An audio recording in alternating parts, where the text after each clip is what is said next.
So I just finished Harry Potter and the Prisoner of Azkaban.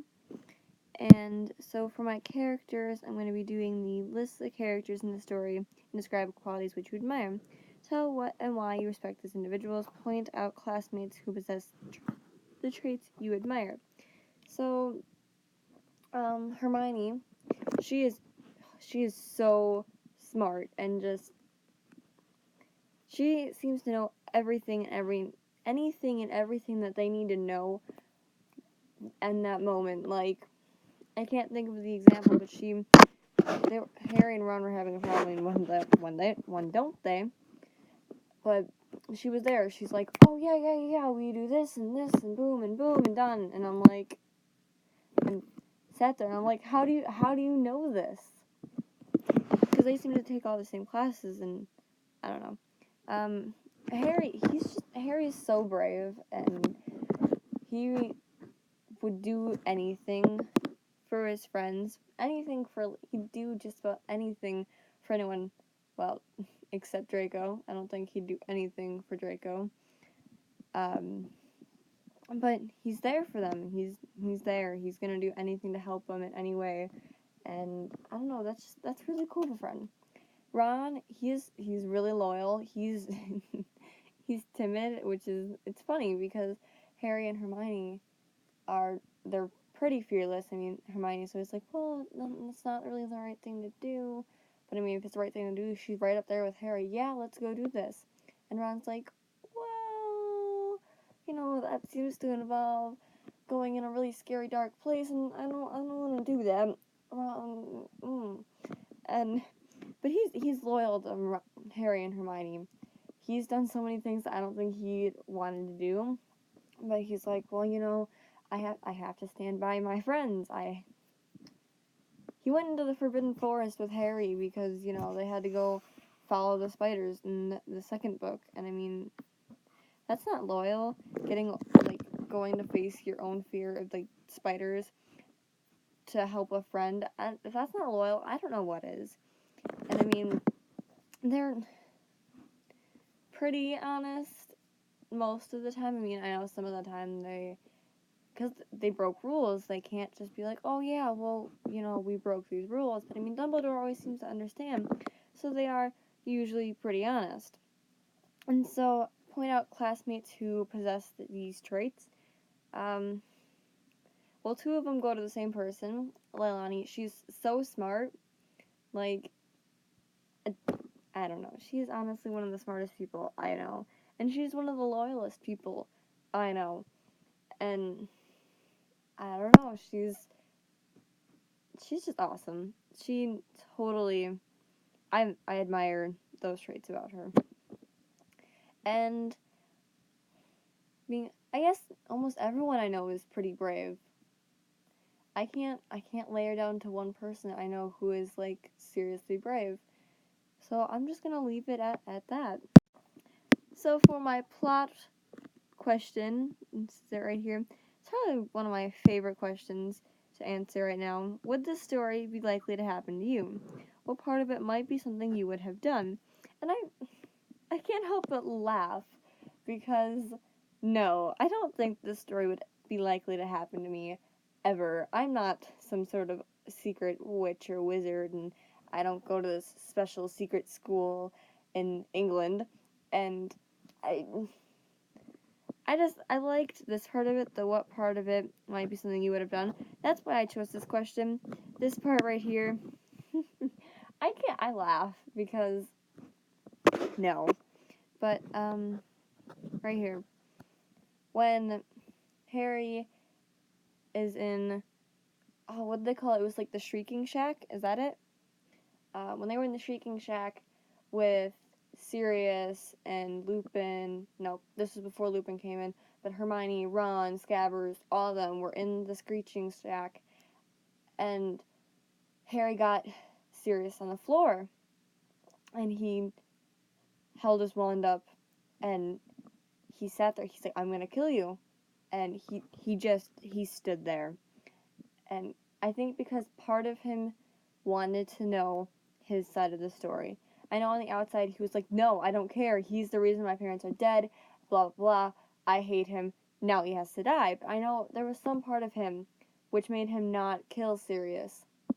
That, you know, he was like, maybe there is a different side. Maybe I'm reading this guy all wrong. I mean, I guess it's really lucky that he didn't kill Sirius and that Lupin came in and described the entire thing. But I mean, after that, when he goes back with Hermione with the magical time turner thing, and he went and, well, he basically risked his life to go, and he went to go save this guy who, for the past couple weeks, he believed was the reason he has no parents, the reason he has to go spend all summer with the Dursleys, which just infuriated him. And he risked, getting caught by Dumbledore, getting caught by Hagrid, the executioner, by his past self. And I mean, I feel like that's something I would do. I would go and I'd be like, well, I mean, I've heard this side of the story. It's totally plausible. This rat turned into a man and confirmed this entire story. And I think if, like, I had the ability that Hermione had with the time turner thing, that I would definitely go back and I'd save my teacher friend's pet and I'd go save my godfather, per se. And this man who, for a while, was believed as a murderer, for the longest time was believed as a murderer. For a little while I thought, well, hey, he killed me. He's the reason I have no parents. Awful.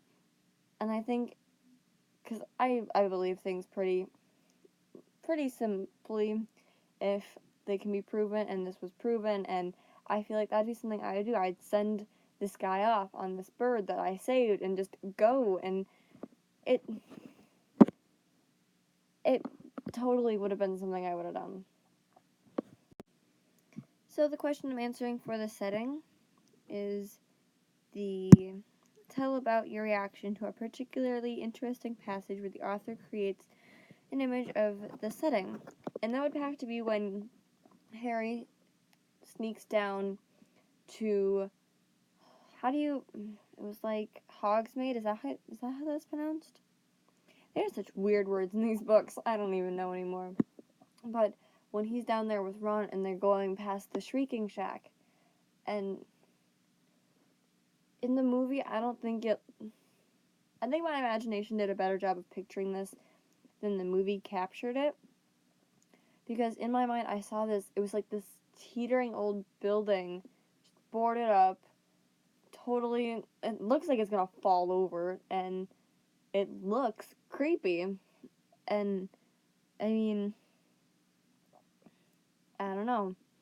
But that setting, and I mean, because all these hustle and bustle, but people just, like, don't go near this house. They're just like, it's so creepy, and I so picture that. People just not wanting to go near that house, and that's totally how I saw it. And I think the other one would have to be when they were inside the Shrieking Shack. Like, the tunnel with the Whomping Willow to it. Like, that tunnel, it took me a minute to be able to picture it. Because I first imagined it almost like a slide. Like, a slide. There's a hole in the Whomping Willow, almost like Alice in Wonderland. But not like a total falling hill, a slide kind of a thing. But then I kept reading, and it was when they were coming back out that it, like, dawned on me this isn't a slide. It's 'cause they're talking about crouching. I'm like, you wouldn't really crouch inside. And then I read back to where they were going in, and again, they were crouching. So I was like, alright, I get this. It's not a slide. But the tunnel, I could see it. And then they get into the Shrieking Shack, and it's just these rooms, this room, it's, you can see the boarded upness, you can see the kind of tower teetering type thing. It's kind of musty, because no one actually lives there and keeps it clean. Lupin just goes there once a month, and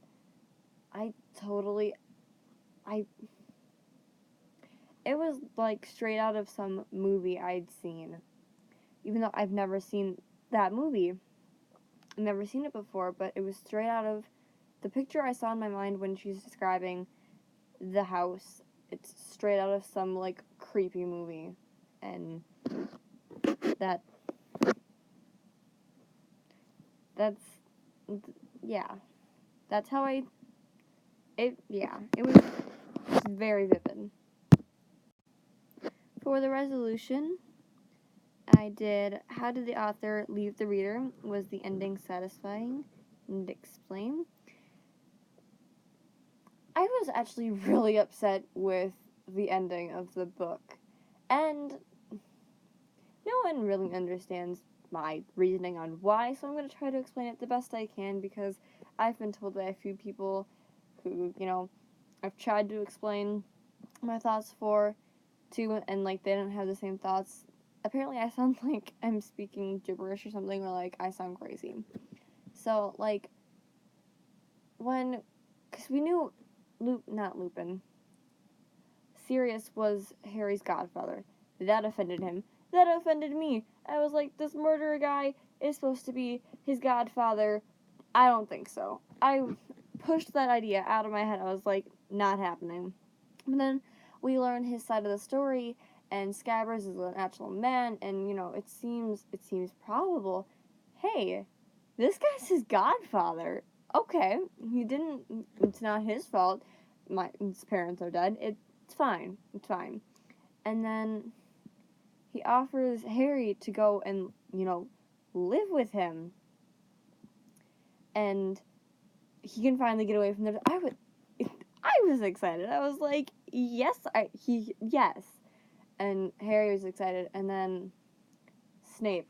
I can't think of a moment right now when reading that part that I hated Snape more, when he takes Sirius away and scolds Harry, and I'm sitting there, I'm like, he just got free from his evil aunt and uncle, and then Scabbers got away, and it was awful, because he was the reason that they could get away. He could go live with Sirius, but Sirius gets away due to the time turner thing, and I don't know. I mean, I was still upset because Harry still had to go live with the Dursleys, but this way, Sirius wasn't gonna die, and that made me happy.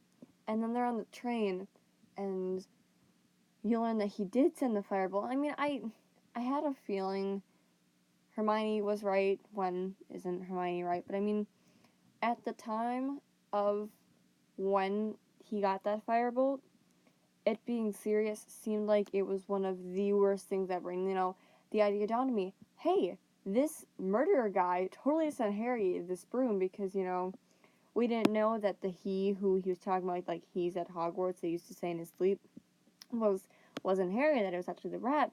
And I'm like, he's gonna go and murder Harry. I'm like, that, no. But then at the end, it was actually it was fine. It was really okay, because you learn that Sirius isn't a bad guy, and I don't know, I guess it was kind of satisfying, because his godfather he was good, he wasn't gonna get killed, but I mean, it was also not satisfying, because there was a moment that Harry could have been not living with the Dursleys, and he lost that moment, and I don't know, that made me rather sad, and less satisfying of an ending. The narrative, or title, is, was the title of the book appropriate? Did the title grab you and make you want to read the book? Explain. So, I believe that the title was very appropriate. I mean, this entire book is about this prisoner from Azkaban escaping and going to Hogwarts, and I mean, it grabs you, it makes you want to read the book, because, well, what about this prisoner? I mean, the prisoner of Azkaban could just be, well, Harry's got this long-lost relative, they've served their time in Azkaban, they can leave now, they've been proven not guilty, they're fine, it's all good. On the other hand, well, like the book was, this mass murderer, went and escaped from this highly guarded prison, this extreme prison that everyone's afraid to go to. They're terrified of this place. and you don't know what is going to happen with Harry and this prisoner, and I don't know. Something about that just made me like, I was excited. I was like, yeah, all right, you know, there's this prisoner. What about this prisoner? The title doesn't give you any information, and it makes you need to figure out what's going on with this prisoner from this terrifying prison. I mean, Hagrid even told you about what it was like there, and it made me fear to go there. And I know this place doesn't exist, and I was like, there's probably a place like that here. I'm like, I don't, there's no. So the theme of this story, I believe, what if anything can be learned from this novel, and what was the author showing about life and living through the story? I honestly think that it was like, don't believe what you're first told, like, find out all the facts. Because, I mean, if Harry went by the first thing he was told about this guy, not even bothering to read anything about him, I mean, everything and anything that you would have read still would have been against this guy. But, I mean, if I went on someone's word that Mr. Rogers was just awful, and I mean, that's probably your opinion, but I have him as a teacher, he's actually pretty okay. But, I mean, if I went on everyone else's opinion that, oh, well, he's an awful teacher, just hate his class, no, without actually, you know, getting an opinion from someone who likes him, why do they like him, you know, deciding for myself, like Harry did. He just kind of, well, everyone else is saying how bad this guy is, he murdered 13 people, I mean, yeah, yes, that makes him pretty bad, but, I don't know, I think it's like, look before you decide, like, oh yeah, you know, Mr. Johnson and Gullible on the ceiling. You look, it's not there, but you checked for yourself. You didn't just go by what he told you. Or, like, yeah, Sirius Black, awful person, just blah, hate him. When actually he meant more to Harry than I think anything else did. And I really just think it's go by your own standards and not everyone else's, and look for yourself. Double check and just don't believe what you're told to. So for mood, I did overall, how did you feel when reading the book, and why did you feel that way? How did the author use words to achieve certain mood? Give examples. I don't know that I'll be able to give super accurate examples, but I will try my best. So, I had so many different emotions. I laughed so hard when Harry blew up his aunt, because, I mean, he did need to blow off some steam. She was insulting his parents. I think that's some sort of boundary and you're not supposed to cross. And, I mean, those people have no boundaries, though.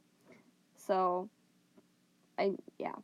But, while reading it, I was scared, like, with Ron and the knife, and that was scary. Sirius escaped in the castle, because that's back when I didn't know he was good.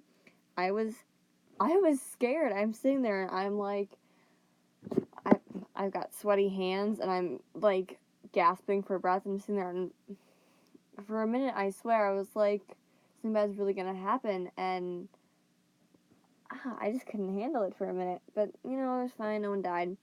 But I think at the end, I was really frustrated, because Lupin's a werewolf, Sirius isn't bad, Scabbers is a guy, what?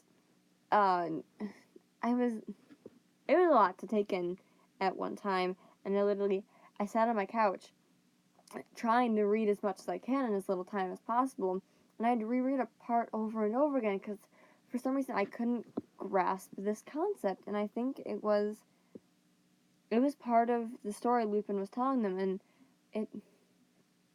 I don't know, something about I couldn't grab it, and then, because Harry was going to get away, and I was so happy, and then Snape, and I was so mad. It was, again, so much to wrap around my brain, and I sat there after I'd finished the book, and I sat there and I stared off to space for a minute, and I wondered what life was, how it was.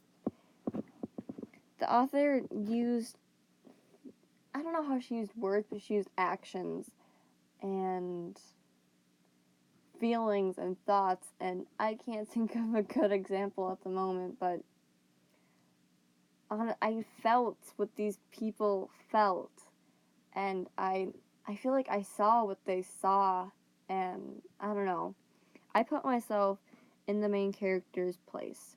I take out the main character and I put myself there, and I see and I feel and I hear, and I don't know. I felt so many things. I mean, happy with the firebolt, scared. He almost died a couple of times during that book, but it was, the author does a really good job of making me feel what these people feel, and I don't know, it's pretty good for a book. Now, I did include this one because you had mentioned that you usually ask kids who read these books about Ernie Macmillan and, what you think about her. Him, her, I don't remember what gender this character is, but I thought I'd include this little blurb about, how I feel about this. And if you probably hadn't mentioned something to me, I probably would have just been, oh yeah, that's a background character. It's just kind of, they're there. That's cool. But now that you mentioned that it could be your grandma, I don't know, it makes me kind of want to know what J.K. Rowling's backstory for this character was, where they came from, what their thoughts were, what they were like, who they really were as a person. And I almost want to write her a letter about this, but I don't know. I almost wish that she would include some sort of blurbs about a little bit on these people's backstories, where they came from, some of their life accomplishments. I don't know. Just something. And on an off note, you should totally write that letter to J.K. Rowling, seeing if this is about your grandma. I mean, that'd be pretty cool. But yeah, those are my thoughts on Ernie Macmillan.